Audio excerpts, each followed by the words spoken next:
You're saying, well, we have this money and we should have 80 million, it shouldn't be all that much. How can we approach those with opposing views and tell them it's really not all that much in a polite enough way that we're understood, essentially?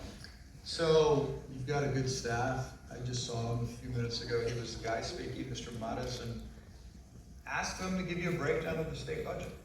It's not hard. I mean, we can do it too. We can give you a breakdown of the state budget. There's lots of highlights on areas that we spend money. I would bet you, I mean, in the years that I've been in the legislature, I've been on the budget writing committee a long time ago. We've had boll weevil eradication. You know, so okay, important, necessary. Other eradication of something for white-tailed deer population. You've got, there are places that you can find in the budget, thank you, that you'll say, what? You'll look at it and you go, we spent this much money for that, you know? And you'll be like, so if they come to you and they go, well, you know, look at all that money, just find areas that are the same amount of money or more and go, but you had money for this. You had money for that. And so just cut, you know, a few, you know, out of the billions of dollars they're sending to the border, I mean, it'd be so easy to get it done. They are going out of their way. Because I had a bill that would require college campuses of certain sizes to have at least one or more election polling site on campus. Nice. And they fought me tooth and nail to not have that happen. Yeah. Why? Because they're afraid of it. Because they know they don't want you to vote. They don't want to make it easy for you. So if we know these things, then why don't we all go out and do this? And I'll tell you that some of us that are more thoughtful about how we'd like to see the money go to helping those who need it the most. We do get a little bit frustrated, we get a little bit down, we don't know how do we reach young people, we don't know how we reach other people who may not traditionally vote. So you can help us with that. You know, I mean, I know that y'all, and it's normal because I got elected, okay, so you should ask me and you're gonna go to the Capitol and talk to staff and ask them to help, but you also gotta ask yourself, what's my part? What do I do? Absolutely. And if you have the capacity, the desire, the interest, and we're blessed. I mean, I think part of why I'm here today, part of why I filed the bills is, you know, we have Alex Cav on our team, and Alex is an integral part of our team who is a social worker. And she's working on her master's, and she's, you know, integral part of our legislation and what we do. And so all of you, and Alex started as an intern. And so all of you could start somewhere in some office somewhere by just going to meet the people who are serving in your community. And hopefully you will find people who are wanting to get someone who's bright and has good ideas and has work ethic and has the desire to make a difference. Because obviously you have the desire to make a difference or you wouldn't be here and you wouldn't be in this profession. So you want to make a difference through your individual work, but sometimes your individual work can influence the work of a policymaker who works whether on policy, whether it's at City Hall, at the county, at the school district, or at the state legislature, or at the federal government.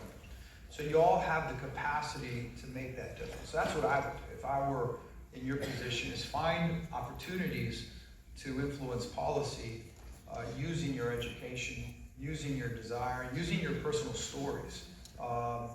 You know, for so many of you, I would imagine, I can't really see with this bright light, but let's just see, let's do it for kicks. How many of you, raise your hand if you're first in your family to go to college? Raise your hands.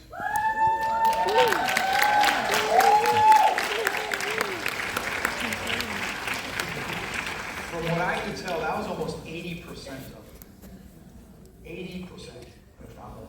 So I was also first, both my parents are immigrants to this country, only spoke Spanish at home. And so it doesn't make sense that I'm sitting where I'm sitting.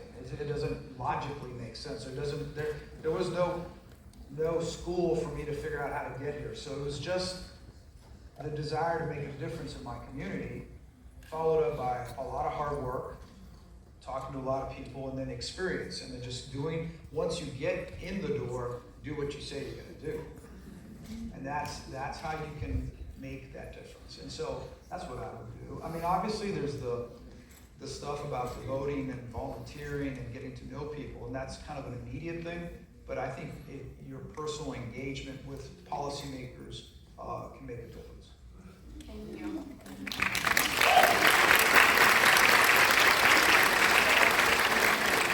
From your experience at the Capitol, before we close out on our portion on the SWIPs and move over to the compact, if you have a few more minutes, I would be curious if you could share any examples of the impact social workers can have in the legislative process when we're actively in session.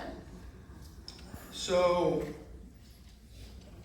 we, in our office, we continuously have meetings, and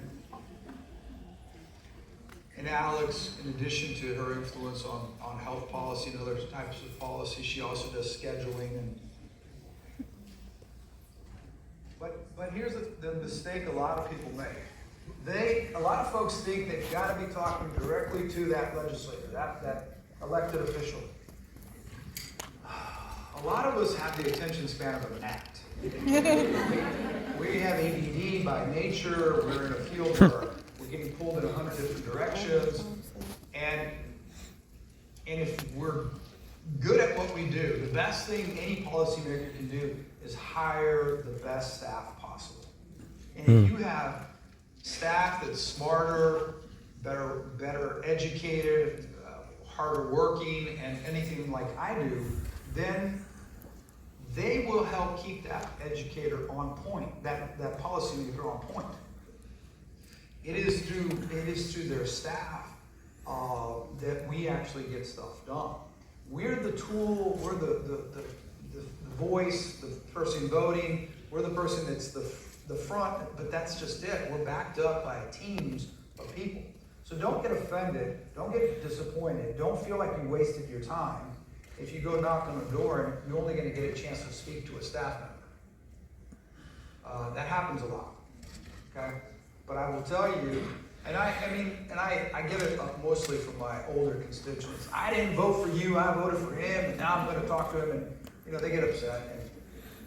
And we're like, and I'll tell them, I go, look, you can wait however long it takes to get to me, because I'm going to be doing a bunch of other things. But if you want your problems to start getting addressed immediately, talk to my team. And they will start working on it, because they'll start doing the research, and they'll figure out this and that and the other. And then they'll come to me and they go, we got a call this morning at 8, and this was the problem, and this is what's going on, and I made these calls, and do we proceed this way or that way? What do we want to see? And you see how much more work got done because they were willing to speak to the staff. And I think that's a mistake that folks make. And do not assume that just because the staff is younger than you that they don't know what they're doing. Older, wiser politician told me 20% of the constituency will always vote for you. They're the people you went to grade school with, they're your friends, relatives, they're people you work with, they're the folks you went to church with, whatever the case. Those 20% you don't have to worry about, they're always going to be there. 20% will never vote for you. They just don't like the way you look, they don't like your last name, they don't like it, that you did something someday, they blame you for you took their girlfriend, whatever the issue is. That 20%, not going to talk to you, never going to vote for you no matter what. So is that what it leaves in the middle, right? It's that 60%. That's the way you kind of need to be looking at these issues that you're working on. Don't waste your time on the folks who are always going to be with you, because that's easy. That's like going to the gym and working on the stuff that you're the best at. And then you don't work, and then you never work out on the other stuff that you hate working out because it's the hardest. Work on those folks in the middle that you can educate and possibly bring over to your side. That's where you should be spending your time. And it's hard and it's not fun, because sometimes you walk into offices and you're the only person that looks like you in that office. You can't get dissuaded. You cannot feel bad. That's the other reason why you have to find connections to people. So if you're going to go speak to a legislative office and you're from that hometown, and you did some research, went on their website, and you saw teacher that was a supporter of theirs, or some trade association, fire, police, teachers, whatever, that's also supported them, and you have some relationship, figure out what relationships you have that you can say, hey, I also X, and find a way to connect, find some common ground, and then you'll feel more comfortable, they'll feel more comfortable, and you'll be able to help them in some ways. The other thing is be friendly, be accommodating, and be willing to say, I mean, this is the thing, look, legislature, it's no surprise or secret that it's been super majority conservative for the last 20 plus years. So how does a Democrat get anything to happen there? You have to be willing to work with these folks. You've got to be willing to sit down. It doesn't do any good. And I mean, even if Donna Campbell herself were right here, I tell her the same thing we tell each other in person. I'd say, I told my constituents, your politics are crazy, but you're a nice person. And she's like, that's the same thing I say about you. and that's okay. That's okay. We have to figure out ways, we have to keep talking. We can't become like Washington where they don't talk at all. And nothing happens. Nothing comes out of Washington because they don't even talk to each other. And so, even if you're a die-hard left of Bernie Sanders Democrat, you've got to be willing to hold your breath, hold your nose, and go into whatever office to talk to people. If you want something to change. If not, keep doing what you're doing, you're going to get the same results.